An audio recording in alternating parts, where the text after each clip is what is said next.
On average, what we've seen with this data is as you look at high maturity teams versus low maturity teams, the projects that go out the door make about 4 times more money because they're actually connected to what consumers want. Since there isn't the endless back and forth, they're able to do it about 5 times cheaper.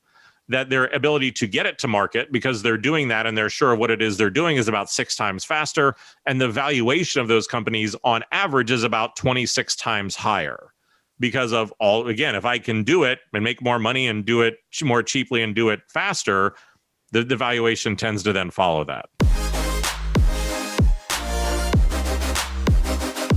Yeah, so 2.5 years ago when I joined Envision, it really was based out of my public speaking, out of talking to a lot of my friends and things like that, seeing that I'd never seen more organizations that wanted creativity. They wanted design. They wanted, probably, I would argue that we haven't seen since the last industrial revolution, yet there was so much frustration. There was so much like, how do we know what to do next? So whenever I got to Envision, had worked with a number of amazing collaborators. And what we said was basically, how do we determine the maturity of an organization? As we look at their creativity and design, what are the different dimensions that we could use to decide which are the ones that are doing it really well and which are the ones that struggle? So the initial model, we came up with 12 different dimensions that we look at. And that out of that, we can look at where does an organization sit on a sort of a 5-tiered scale of 1 is often to what you said.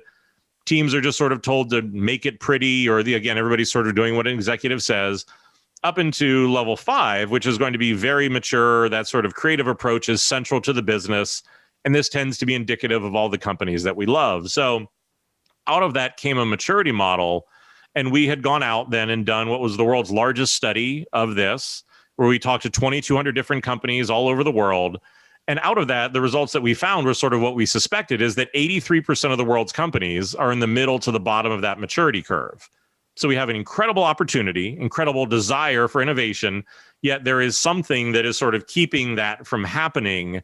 And that, how do we do that? And then the model helps us to be able to go in, do the evaluation, and then create a roadmap about what are the things we need to work on to start moving that team or that company up that maturity curve. And what are some of those things? It's all sorts of things. I think, one is that in a lot of cases, the bottom sort of 1 through 3 is just, how do teams define success? How do they do research? How do they, instead of just taking whatever everybody gives them and making the best of it, how do we institute process? How do we institute KPIs and metrics? How do we start to put measurement and collaboration and those sort of things in place?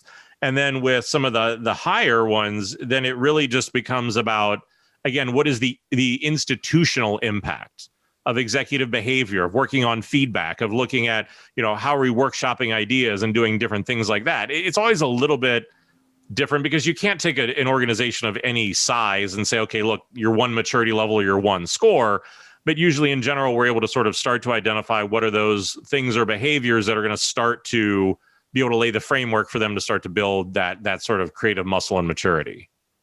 And so the more mature a company is in their design approach, the more sales they make, the more revenue, the faster the product gets shipped. There are significant advantages.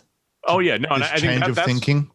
Well, yeah, and I think because that's the thing that we've definitely seen is that, because in many cases we'll sort of get people are sort of like, hey, what's the impact of design? How do we, quantify what that is? And it's sort of what we've been talking about, that it is both an approach and an outcome. So an approach and how do we bring people together, an outcome in what design is. But no, on average, what we've seen with this data is as you look at high maturity teams versus low maturity teams, the projects that go out the door make about 4 times more money because they're actually connected to what consumers want.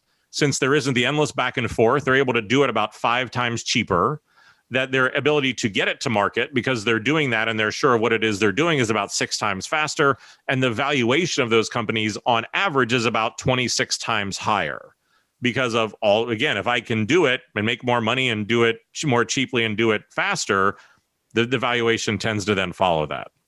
So if the leadership of a company is into this process, that's where the best results are going to come through. Like it's better kind of having a top-down approach than having the bottom-up where I think, for most of the time when we see the most success, there is an executive sponsor, godfather, godmother, somebody who's going to be able to say, look, I'm going to give this the support, the cover fire, or the whatever it is, to be able to let us do some of these things to prove this value, to be able to try this out, that we're going to get over these sort of antiquated thinking of this is going to take longer and it's going to be more difficult. And we're going to, and so again, I think that in many cases is where we see when we're able to come in and institute that with that sort of support, that's where transformation works. And that in many cases, when it's grassroots, whenever it's, a little bit more, it concentrates a little bit more on sort of the way a company behaves as opposed to the way they think.